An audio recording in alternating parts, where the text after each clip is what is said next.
Jail cam का design किए थे कि इसके सारे चेहरे जो होंगे उस वक्त में वो कुंवारे ही होंगे। नहीं, हम लोगों ने कहा था मोदी जी से प्रभावित थे आप लोग? नहीं, हम लोगों ने कहा था कि इसके उम्र में इनकलाब करेंगे, इसके रूप में उम्र में इनकलाब करेंगे। इनकलाब तो हुआ नहीं। इनकलाब हुआ। कैसे हुआ? इनकलाब हुआ, राज्य के अंदर लोगों को हम लोगों ने जगाया भी। अच्छा। लेकिन ये हम लोगों का दुर्भाग्य रहा कि एक बिंदु पर आकर के व्यक्तिगत स्वार्थ हावी हो गया।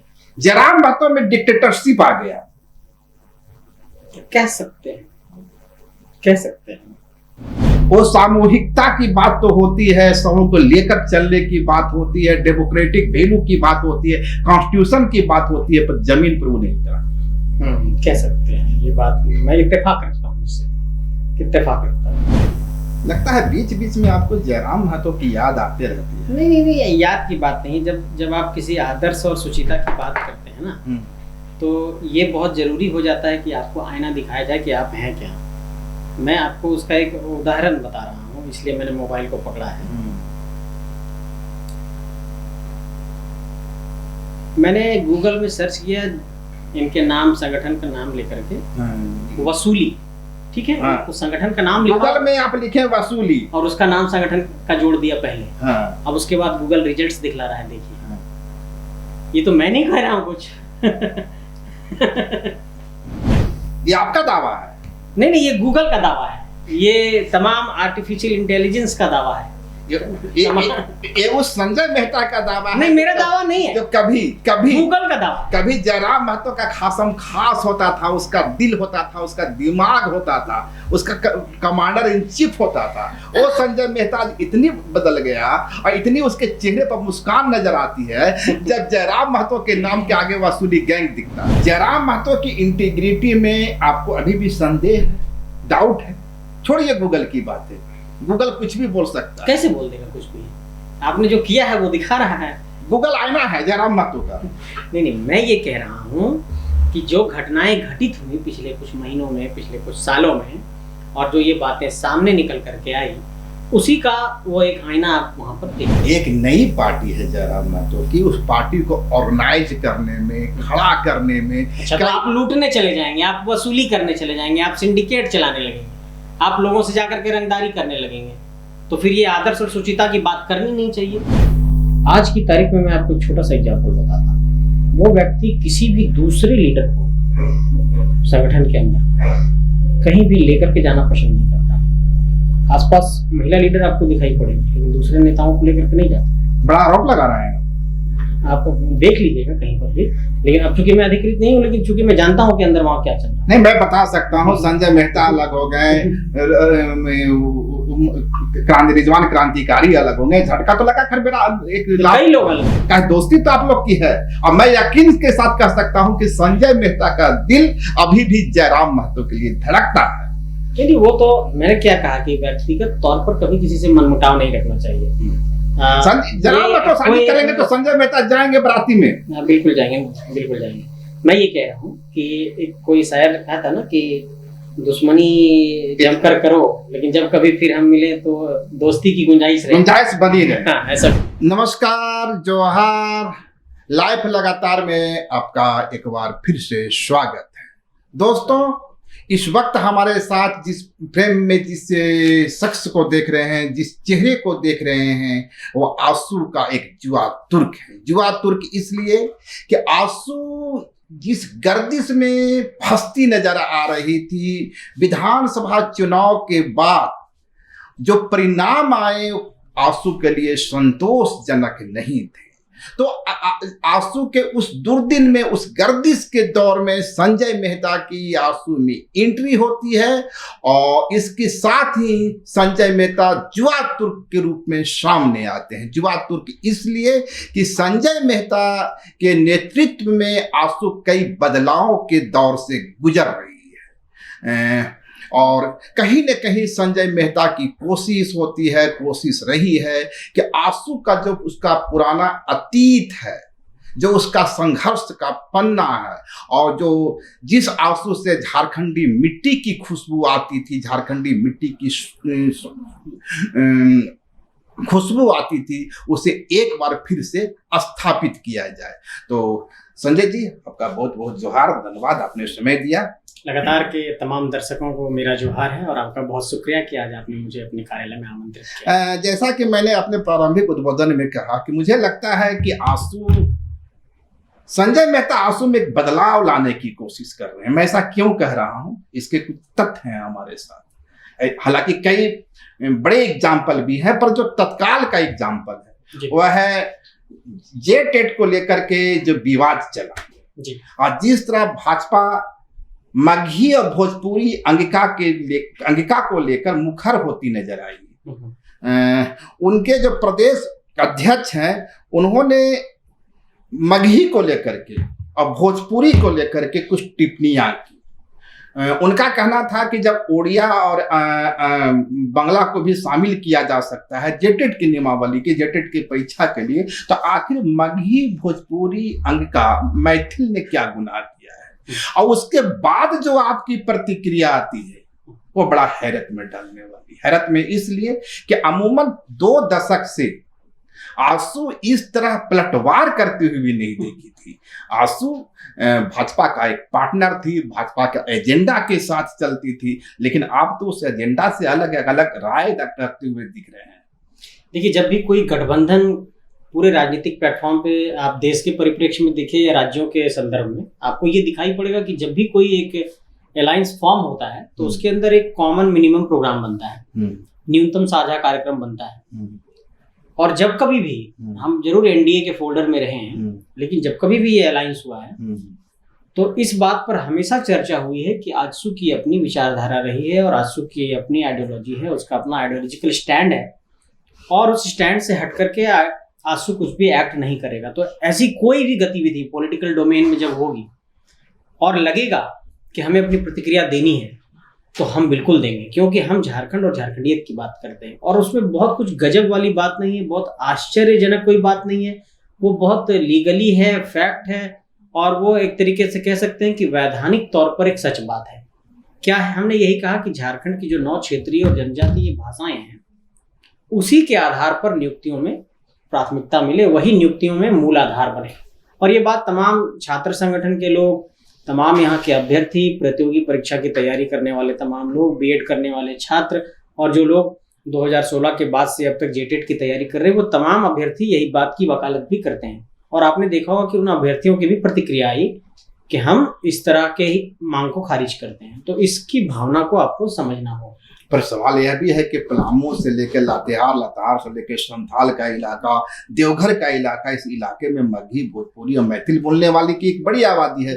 आखिर उनके लिए झारखंड में स्पेस कहाँ होगा? नहीं, एक्सेप्ट करता हूँ, स्वीकार करता हूँ, बिल्कुल आबादी हो सकती है और उनकी भाषा का सम्मान किया जाना चाहिए, उनके लैंग्वेज का, बोली का, कल्चर का, सब चीज का सम्मान किया जाना चाहिए। लेकिन कोई जब राज्य बनता है ना, उसकी अपनी एक प्रणाली होती है, अपना एक सिस्टम होता है, उसकी अपनी भावना होती है, अपना उसका एक हृदय होता है। आप बंगाल जाते हैं तो आप बंगाली प्राइड की बात सुनते हैं, आप महाराष्ट्र जाते हैं तो मराठी प्राइड की बात सुनते हैं, आप तमिलनाडु जाते हैं तो तमिल प्राइड की बात सुनते हैं, बिहार जाते हैं तो बिहारी प्राइड की बात सुनते हैं। झारखंड में जब हम झारखंडी प्राइड की बात करने लगते हैं तो लोगों को परेशानी होने लगती है। लेकिन मेरा कहना यही है कि पूरे देश के अंदर जब भी क्षेत्रीय राजनीति और क्षेत्रीय विषयों पर जब बात होती है तो स्टेटहुड तो सामने आएगा ही, स्टेट को लेकर के लगाव तो सामने आएगा ही। और मैं फिर से एक बात आपको जोड़ना चाहता हूँ कि झारखंड सिर्फ एक जमीन का टुकड़ा नहीं है और इस राज्य की खासियत यही है कि यहाँ पे डाइवर्सिटी बहुत है। जैसे संथाल का जो आप मिजाज देखते हैं तो आप पूरे स्टेट को उस तरीके से नहीं जोड़ सकते हैं, क्योंकि पलामू का मिजाज फिर अलग है जो आपने कहा, दूसरा, तो फिर कोल्हान का अलग है, तो फिर उत्तरी छोटा नागपुर का अलग है, तो फिर साउथ छोटा नागपुर का अलग है। सो जो डाइवर्सिटी है, सो उस डाइवर्सिटी से निकल करके 9 आधिकारिक भाषाएं निकल करके सामने आई, क्षेत्रीय और जनजातीय, और सरकारी तौर पर उसको मान्यता मिली। तो जब हम किसी नियुक्ति प्रक्रिया में सम्मिलित होने जा रहे हैं, निश्चित तौर पर हम कोई दूसरी भाषा बोलने वाले हो सकते हैं, लेकिन जब नियुक्ति प्रक्रिया में हम आएंगे तो हमें उस भाषा के साथ समन्वय बना करके आप उसमें कोई एक ऑप्ट कर लीजिए 9 में कि आप किसके साथ परीक्षा लिखना चाहते हैं। कोठा के साथ लिखना चाहते हैं, कुरमाली के साथ लिखना चाहते हैं, पंचपरगनिया के साथ लिखना चाहते हैं, नागपुरी के साथ, आप उसमें एक ऑप्ट कर लीजिए। 9 में आपके पास ऑप्शन है। जो संजय जी, जो आप फिजिक्स पढ़ सकते हैं, केमिस्ट्री पढ़ सकते हैं, आप बायोलॉजी पढ़ सकते हैं, आप आर्टिफिशियल इंटेलिजेंस पढ़ सकते हैं, दुनिया की तमाम तरह की नई चीजों पर पढ़ सकते हैं, दुनिया की तमाम टेक्नोलॉजी के बारे में जानना चाहते हैं। 9 भाषाओं में कोई एक भाषा पढ़ना है नहीं, कि जान मेरा लेने के लिए, तो इस पर विवाद पैदा निश्चित रूप से पढ़ा जा सकता है, पर सवाल यह उठता है कि आपने बंगाल गिना दिया, आप महाराष्ट्र गिना दिए, दूसरी स्टेट के लिए ये जो झारखंड बना बिहार से अलग होकर के, तो वो जो देवघर, पलामू और संथाल की बात जो मैं कर रहा हूँ, यहाँ के लोग झारखंड में सम्मिलित नहीं हुए, मैंने कहीं से आए नहीं, झारखंड में वो रहते थे, वो जियोग्राफिकल एरिया उनको आप झारखंड में रखा गया। तो इसकी तुलना हम बंगाल से नहीं कर सकते हैं, वो मुंबई से नहीं कर, वो दूसरी परिस्थिति थी। यहाँ के लोग कहीं गए नहीं हैं, वो अपनी मूल जमीन पे खड़े हैं। इसका ताकि उनकी मिट्टी के खुशबू का सम्मान जमीन कब करेगी? नहीं, मैं बता रहा हूँ, इसका सीधा सा जवाब ये है कि झारखंड ने बहुत लोगों को पाला है, पोसा है, अपने अंदर समाहित किया है। हाल के कालखंड में आप देखिए, जितने भी कोल खनन की परियोजनाएं शुरू हुई, इससे पहले आप टाटा की बात कर लीजिए, चाहे फिर बोकारो स्टील की बात कर लीजिए, इस मिट्टी ने हमेशा से इस्टेब्लिशमेंट किया है। आप कह सकते हैं कि जो इस देश के अंदर बड़े इंस्टीट्यूशनल डेवलपमेंट्स हुए, जो बड़ा सांस्थानिक विकास हुआ, उसके लिए यहाँ के लोगों ने अपनी मिट्टी दी, अपना ज़मीन दिया है। सो इसके कारण से यहाँ एक तरीके से आप कह सकते हैं कि एक डेमोग्राफी इसका बदला, और उस कारण से कई लोग, कई समूहों ने डिमांड जो है स्टेट की भावनाओं के विपरीत रख दिया।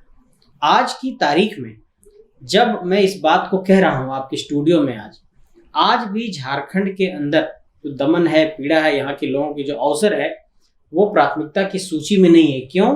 क्योंकि इस डाइवर्सिटी के अंदर जो डेमोग्राफी चेंज हुआ, उसमें कई वर्गों ने ये बात कहने लगे, कई वर्ग ये बात कहने लगे कि हमें भी उसी तरीके से अधिकार दो जिस तरीके से यहाँ पर झारखंड के मूलवासी और स्थानीय लोग हैं। नहीं, एक चीज, जो पलामू के लोग हैं जी, जो देवघर के लोग हैं जी, जो लातेहार के लोग हैं, वो झारखंड के मूलवासी आदिवासी हैं या नहीं है? बिल्कुल है। तभी अभी बचपन से ही मगही बोलते आ रहे हैं, उनकी मातृभाषा है, और मातृभाषा आज की नहीं है। जब झारखंड का विभाजन नहीं हुआ था, उस समय से वे निवास कर रहे हैं, तो उनकी भाषा का बात सम्मानित कैसे कीजिएगा? नहीं, मैं उनकी भाषा का सम्मान कर रहा हूँ। मैं सिर्फ ये कह रहा हूँ कि झारखंड में 9 आधिकारिक क्षेत्रीय और जनजातीय भाषाएं हैं।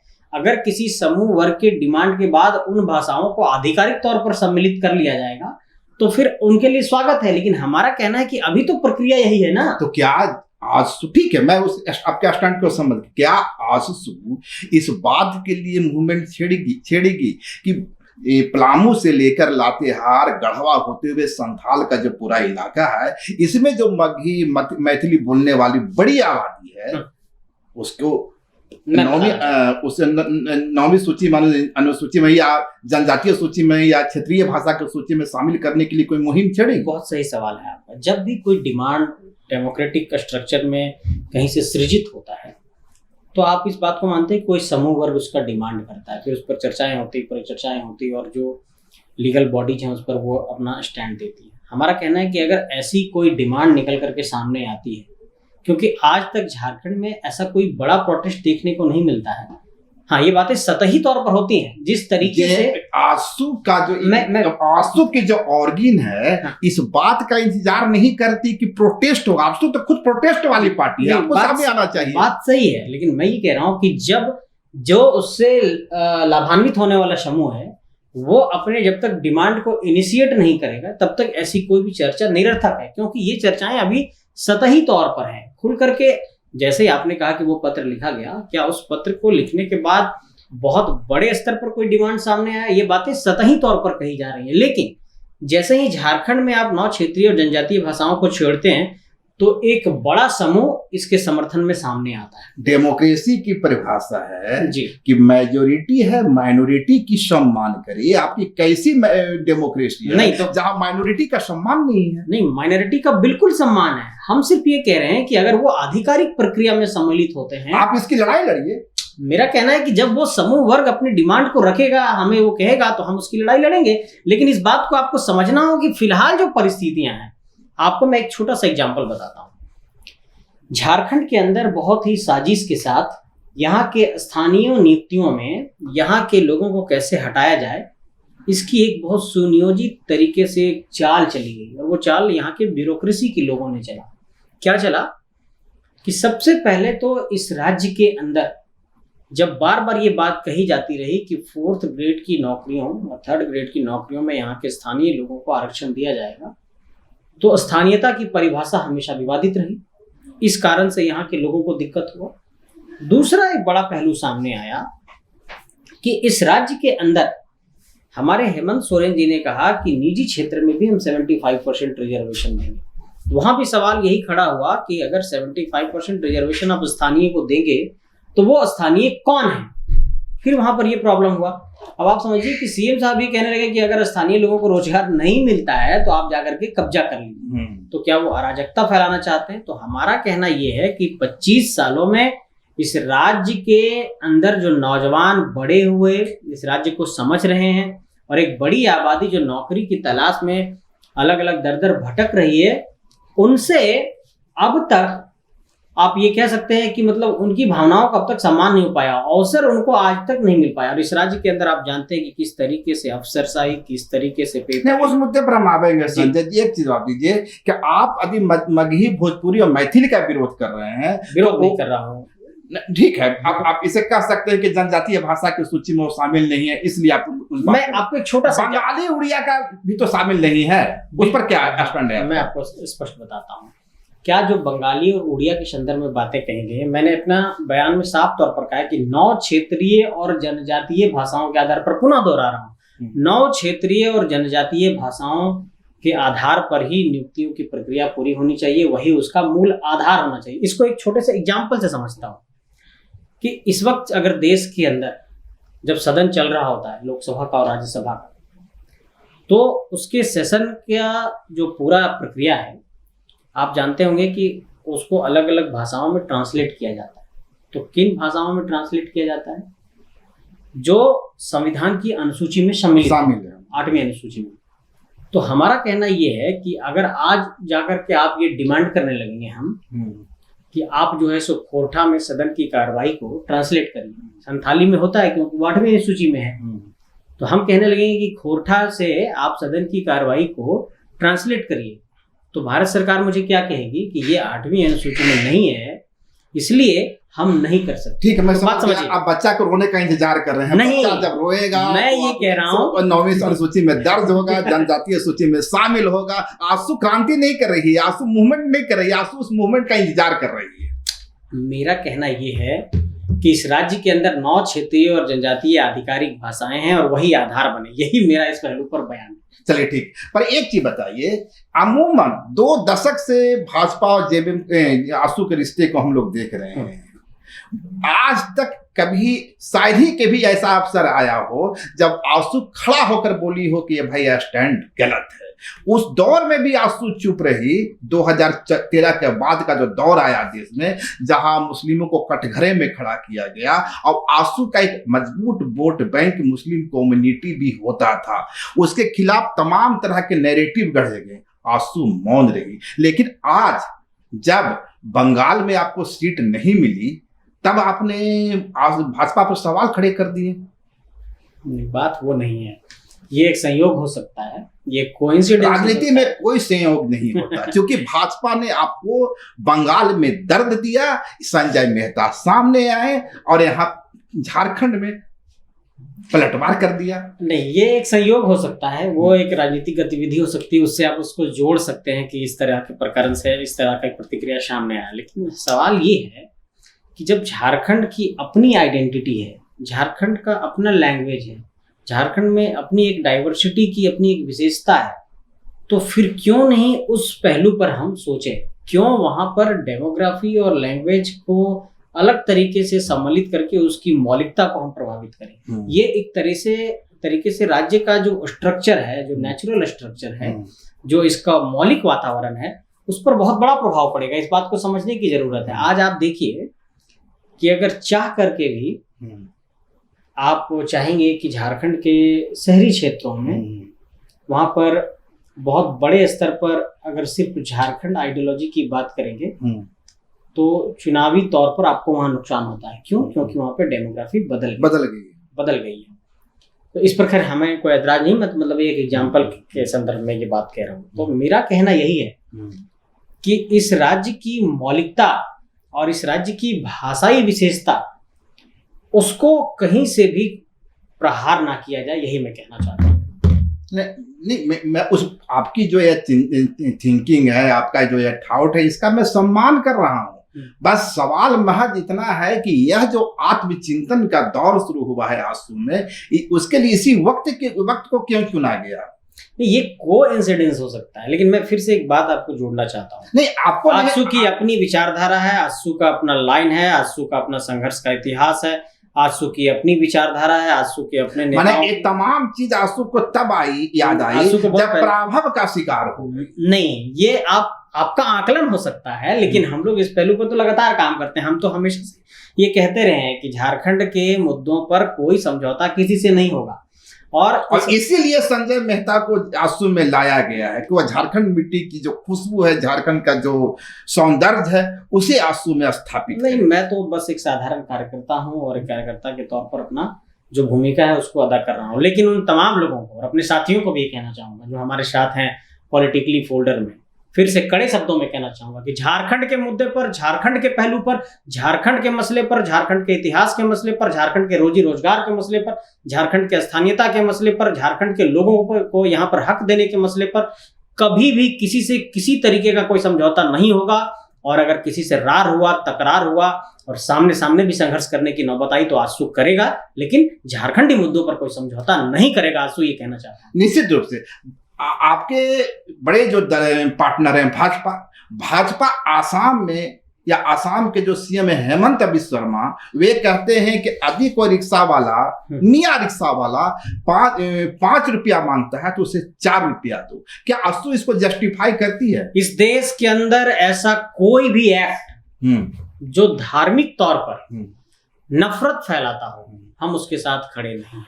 हम कम्युनल हार्मोनी की बात करते हैं, हम धर्मनिरपेक्षता की बात करते हैं, हम संविधान में विश्वास रखते हैं, हम अंबेडकर में विश्वास रखते हैं, हम बिरसा में विश्वास रखते हैं, और किसी भी प्रकार की ऐसी कोई भी बात जो समाज में असमानता फैलाता हो, नफरत फैलाता हो, हम उसकी वकालत नहीं करते हैं। सीधे शब्दों में कहना चाहते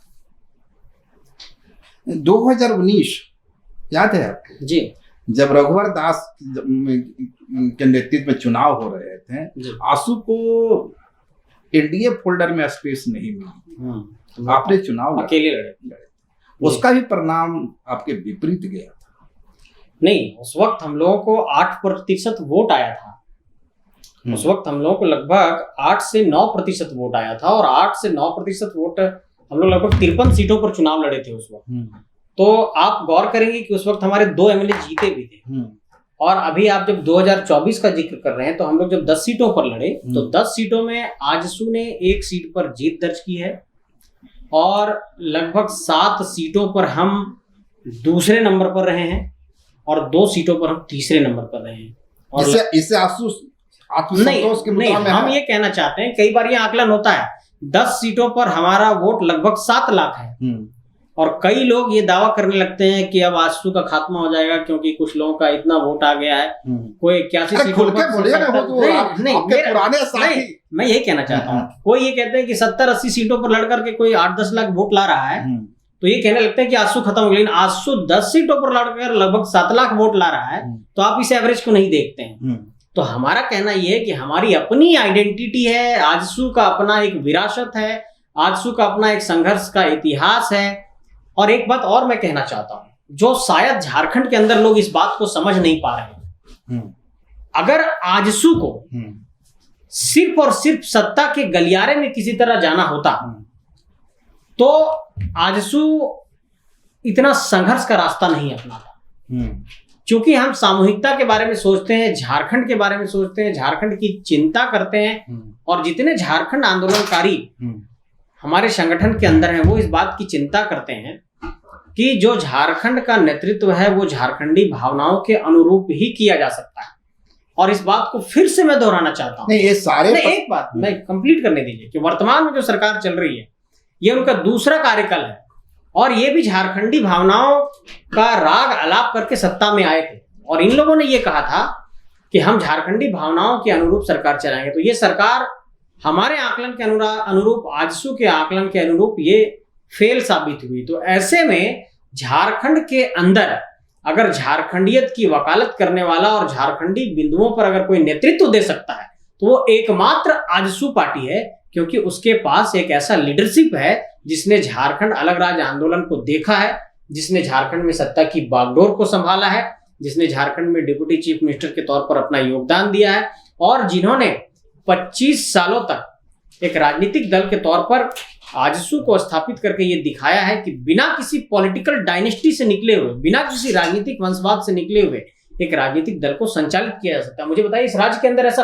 कौन सा राजनीतिक दल है जो पिछले 25 सालों में एक ऐसा लीडरशिप से चल रहा हो, जो गांव गलियारे से निकला हो? अरे भाई, आपके सामने बता रहा हूं, जयराम महतो। नहीं, मैं इस बात को कह रहा हूं कि 25 सालों तक इस राज्य के अंदर कोई ऐसा क्षेत्रीय राजनीतिक दल बताइए जो गांव घर से निकला हो, एक लड़का चला रहा हो 25 साल से। वो सुदेश महतो ही चला रहे हैं। हेमंत सोरेन जी इसलिए चला रहे हैं नहीं, मेरी बात इस बात समझिए, झामुमो में हेमंत सोरेन जी का स्थान इसलिए है क्योंकि वो दिशोम गुरु जी के बेटे हैं, लेकिन सुदेश महतो जी के साथ ये स्थिति नहीं है। इस बात को आपको समझना होगा। और झारखंडी मुद्दों पर अगर कोई असली नेतृत्व दे सकता है तो वो आजसू ही दे सकता है। और सुदेश जी को बहुत ही गंभीर नेता के तौर पर झारखंड का आम व्यक्ति पसंद करता है, नौजवान भी पसंद करते हैं। तो इसलिए मैं ये कहना चाहता हूँ, फिर दिल्ली में शिकस्त क्यों मिली? वो तो उनका किला था। देखिए, राजनीति में तो वोट की राजनीति में पराजय और जय लगी रहती है, हार जीत का तो ये चलता रहता है। लेकिन फिर से एक बात जोड़ना चाहता हूँ कि अगर आज की तारीख में सुदेश महतो जी के पास तो इतनी बड़ी शख्सियत है कि वो व्यक्तिगत तौर पर चाहेंगे तो कुछ भी हासिल कर सकते हैं, लेकिन वो व्यक्ति क्यों नहीं किसी से समझौता करते हैं? क्योंकि वो सामूहिकता के बारे में सोचते हैं, क्योंकि वो झारखंड के बारे में सोच रहे हैं। सुदेश महतो जी को किस बात की दिक्कत है? अगर ठीक है दिल्ली में वो चुनाव हार गए तो बहुत सारे विकल्प हो सकते हैं उनके पास कि वो कहीं से कोई रास्ता तलाश करके कहीं भी जा सकते हैं। कैसे जाएंगे भाई? नहीं, हमारा आप तवज्जो ही नहीं दे रही है। मेरा कहना यह है कि राजनीति में कई बार रास्ते खुले होते हैं बड़े नेताओं के लिए, वो जा सकते हैं, लेकिन कभी उन्होंने ये समझौता का रास्ता नहीं अपनाया। तो इस बात को आपको समझना होगा कि एक लीडर अगर एक आइडियोलॉजी पर पिछले 30 सालों से अडिग है कि कभी तो अवसर आएगा, जनता समझेगी और नेतृत्व का अवसर देगी, तो इस बात को आपको समझना पड़ेगा कि आजसू ही इस राज्य का कल्याण कर सकते हैं। सुदेश महतो जी भले ही ये दावा करें, आजसू भले ही दावा करे कि वह इंक्लूसिव पॉलिटिक्स करती है, पर कहीं न कहीं कुर्मी समुदाय यह समझती थी कि भाई कुर्मी समुदाय सुदेश महतो में अपना चेहरा देखती थी। उसे लगता था कि मेरा व्यक्ति भी सीएम होगा, वह नहीं मिला। तो सुदेश महतो से कुर्मी समुदाय की नाराजगी तो हुई ना। तो आप ड्यूटी सीएम पर खुश होते हैं, कुर्मी समुदाय चाहता था कि नहीं उनको तो सीएम बनना चाहिए। जयराम महतो आते हैं, इस महत्वाकांक्षा को पूरा करते हैं, सिना ठोक के कहते हैं कि मैं भी सीएम मटेरियल हूँ। मैं ये कहना चाहता हूँ आपको, कोई भी इस देश के अंदर नेता है तो किसी न किसी वर्ग समुदाय से तो वो संबंध रखता ही, लेकिन राजनीति तभी फलती फूलती है जब आप इंक्लूसिव पॉलिटिक्स की बात करते हैं, कलेक्टिव पॉलिटिक्स की बात करते हैं। तो हमारा ये कहना है कि अब आप नीतीश कुमार जी पर कई लोगों ने ये टैग लगाया कि वो कुर्मी नेता है, लेकिन इसके बावजूद भी उन्होंने दिखाया कि भाई बहुत कम प्रतिशत कुर्मी की आबादी है बिहार, 2-3% है, इसी के आसपास है ना, लेकिन उसके बावजूद भी उन्होंने एक इंक्लूसिव पॉलिटिक्स करके बिहार में बड़ा आक्रामक हो गए हैं अपने पुराने मित्र के प्रति। आप लिख रहे हैं कि जब बोला करता था कि यह समूह वसूली और उगाही का सिंडिकेट ऑफ गैंग है, फिर चले गए आप। तब लोग भड़क जाते थे।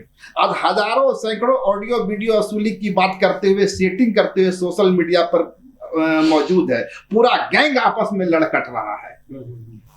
लगता है बीच बीच में आपको जयराम महतो की याद आते रहती है। नहीं, याद की बात नहीं। जब आप किसी आदर्श और सुचिता की बात करते हैं ना, तो ये बहुत जरूरी हो जाता है कि आपको आईना दिखाया जाए कि आप हैं क्या। मैं आपको उसका एक उदाहरण बता रहा हूँ, इसलिए मैंने मोबाइल को पकड़ा है।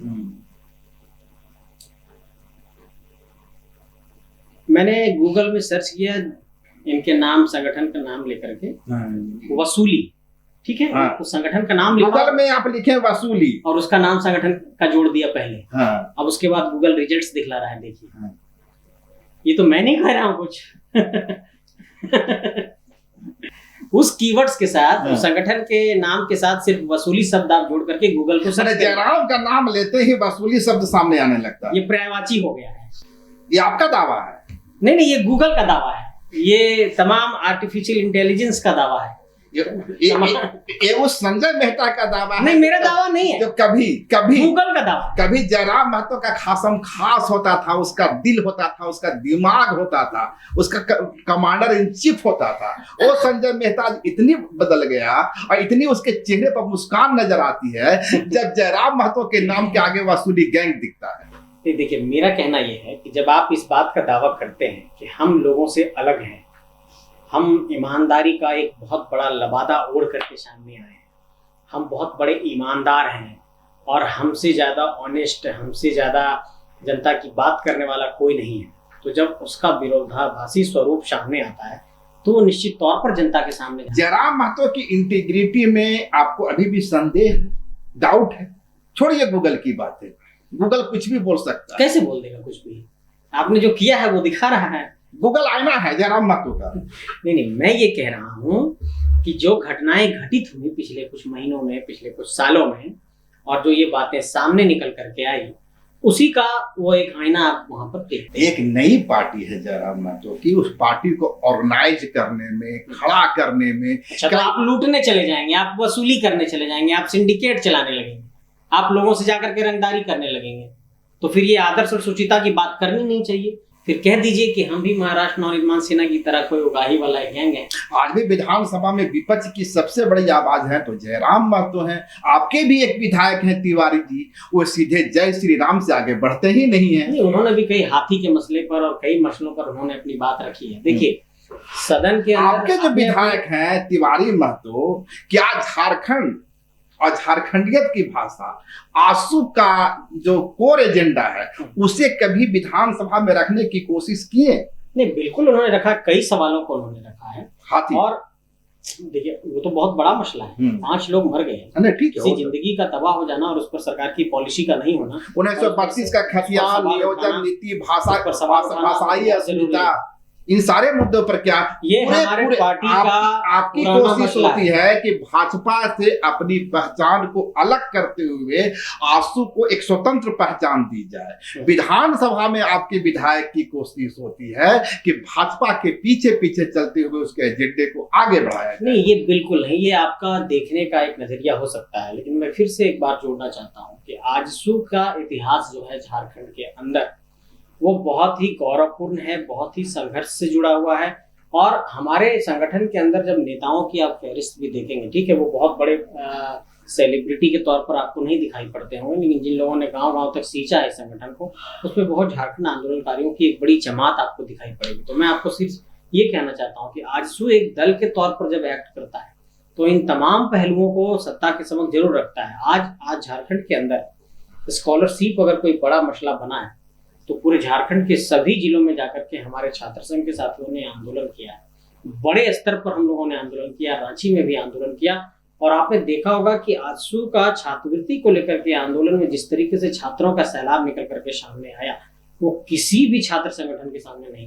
अपने पुराने मित्र के लिए कोई संदेश होगा? ठीक है, आपके शब्दों में कहें तो उनकी पार्टी बर्बाद हो रही है, उनका एजेंडा बर्बाद हो रहा है, वे अपने मूल्यों से भटक गए हैं, रास्ते अलग हो सकते हैं। संजय मेहता के दिल में तो अभी भी उस पुराने दोस्त की याद में दिल धड़कना चाहिए। राजनीति में कोई संदेश उनके लिए? कभी भी व्यक्तिगत तौर पर किसी से आपको बहुत ज्यादा मनमुटाव नहीं रखना चाहिए, लेकिन अगर वैचारिक तौर पर कोई बात सामने आई तो निश्चित तौर पर उस पर सवाल खड़ा किया जाना चाहिए। उनका जन्मदिन था, हमने शुभकामना दी।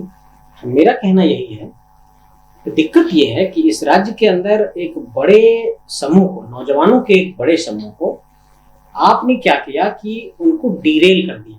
और आज की तारीख में क्या हुआ है कि कई ऐसे नौजवान हैं जिन पर कई थानों में एफआईआर दर्ज हो गए। क्यों दर्ज हुए? अभी उनके कुछ साथी जेल भी गए हैं।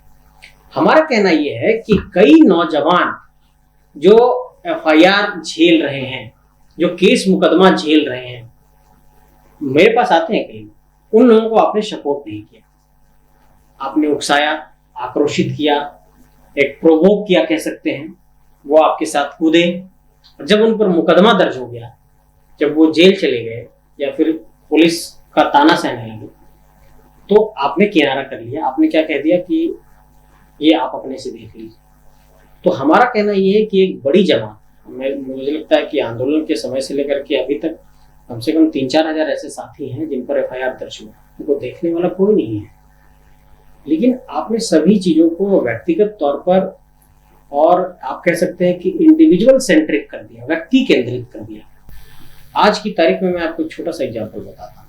वो व्यक्ति किसी भी दूसरे लीडर को संगठन के अंदर कहीं भी लेकर के जाना पसंद नहीं करता।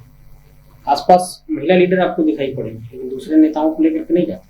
बड़ा आरोप लगा रहे हैं आप देख लीजिएगा कहीं पर भी। लेकिन अब चूंकि मैं अधिकृत नहीं हूँ, लेकिन चूंकि मैं जानता हूँ कि अंदर वहां क्या चल रहा है। नहीं, मैं बता सकता हूँ, संजय मेहता अलग हो गए,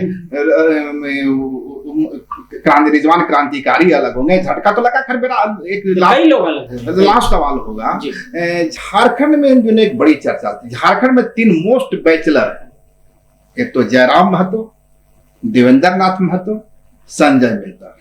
ये तीनों की चर्चा होती है, तीनों एक ही जगह रहे, एक साथ थाली में खाए पिए, तीनों ही कुमारे हैं। आप लोगों ने तीनों पे प्रण ले लिया है क्या है? या तीनों मिलजुल कर शादी के जो बारात निकलेगी वो तीनों का एक साथ निकलेगी?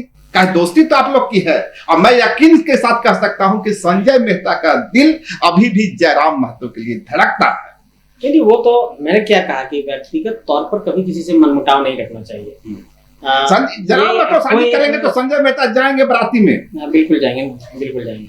मैं ये कह रहा हूँ कि एक कोई शायर कहा था ना कि दुश्मनी जमकर करो, लेकिन जब कभी फिर हम मिले तो दोस्ती की गुंजाइश बनी रहे। हाँ, ऐसा तो मैं उसी कह रहा हूँ, उसी बात पे आ रहा हूँ कि क्या आपने जयराम महतो की बात कर दी, संजय मेहता, देवेंद्र नाथ महतो, जयराम महतो, क्या तीनों में शादी को लेकर भी कोई बातचीत होती है क्या? छोड़ दीजिए पॉलिटिक्स। नहीं, जब हम लोग साथ थे तो मजाक से पूछते थे। मैं इसलिए कह रहा हूं कि जेल कैंप के अंदर से कई ऐसी खबरें आई, जो महिला अभिनेत्रियां आई, उन्होंने कई सीरियस एलिगेशन लगाए।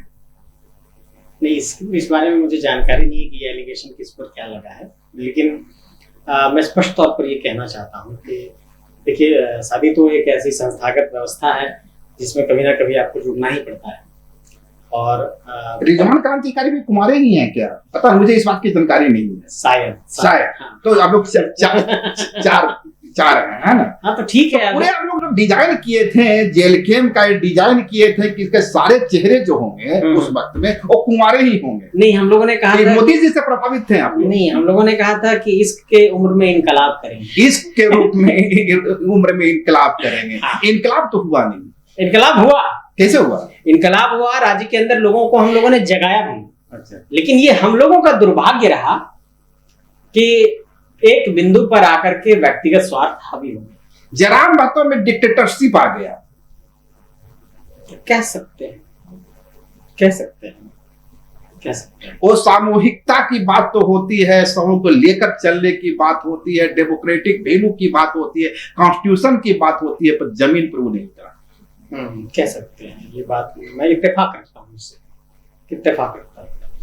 बहुत सारी बातें हैं कभी करेंगे। चलिए, तो ये थे हमारे साथ संजय मेहता जी, जिसमें मैं पहले ही बता चुका कि संजय मेहता आंसू का एक युवा तुर्क के रूप में सामने आए हैं। संजय मेहता की भरपूर कोशिश है कि आंसू पर जो भगवा का एक पिछलग्गू होने का, साथी होने का जो गंभीर एलिगेशन लगता रहा है, संजय मेहता की कोशिश। लाइव लगातार के वीडियो को लाइक करें, सब्सक्राइब करें और बेल आइकॉन को दबाना न भूलें।